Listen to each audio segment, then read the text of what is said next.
আজ 12ই রবিউল আওয়াল তথা বিশ্বনবীর আগমনের দিন।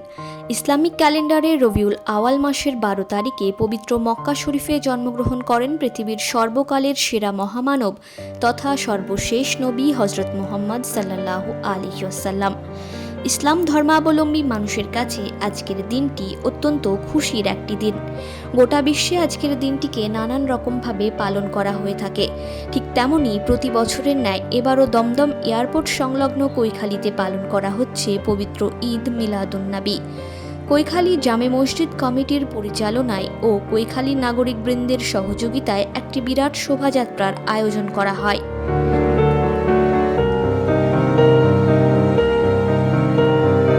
আজকের এই অনুষ্ঠানে উপস্থিত হয়েছিলেন এলাকার নবনির্বাচিত বিজেপি এমএলএ তথা রাজারহাট গোপালপুর বিধানসভার বিধায়ক শ্রী তরুণজ্যোতি তিওয়ারি। এদিন সকাল 9টা নাগাদ মণ্ডলগাথী জামে মসজিদ থেকে এই শোভাযাত্রা কৈখালী ভিআইপি রোড সহ বিভিন্ন এলাকা পরিক্রম করে পুনরায় মসজিদের সামনে এসে উপস্থিত হয়। এরপর মসজিদের ইমাম সাহেব সকলের জন্য দোয়া, দরুদ এবং সালাম পাঠের মাধ্যমে এই অনুষ্ঠানের সমাপ্ত করেন। আপনারা দেখছেন সেই ছবি। সবাইকে নমস্কার।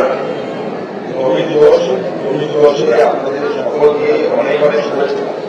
আমরা সকলে ভালো থাকুন, সকলকে ভালো রাখুন। এলাকার বিধায়ক হিসাবে আমার কিছু কর্তব্য আছে।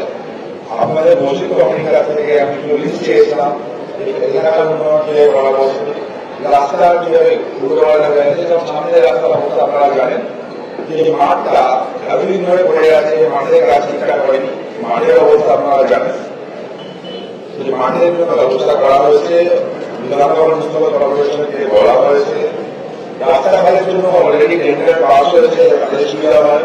আমাদের এলাকার যে স্কুলগুলো আছে, দেখুন সব থেকে বড় কথা, আমরা সকলে ধর্ম পালন করি। আমি হিন্দু ধর্ম পালন করি, আপনারা মুসলিম ধর্ম পালন করেন।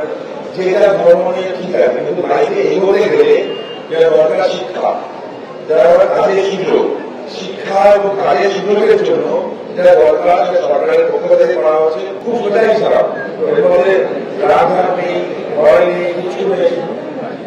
একজন মুসলমান সম্প্রদায়ের মানুষকে তিলককে হিন্দু হওয়ার দরকার নেই, একজন হিন্দুকে টুপি পরে মুসলমান হওয়ার দরকার নেই। যেটা আমরা ধর্ম পালন করুক, যেটা ধর্ম আনন্দ থাকুক, খুশি থাকুক। একদম সমাজের কাজ দরকার হয়, সমাজের কাজ সবাই আমরা একসাথে করবো, একসাথে এলাকার উন্নয়ন করবো। ওই বাচ্চারা ছেলেমেয়েদের সামনে বসে আছে, আপনারাই কিছু ছেলেমেয়েরা, এরা বড় হোক, এরা দেশের কাজে এগিয়ে আসুক, বড় জায়গায় হোক। আমাদের অনেক আবুল কালাম দরকার আছে, আমাদের অনেক আবুল কালাম দরকার আছে।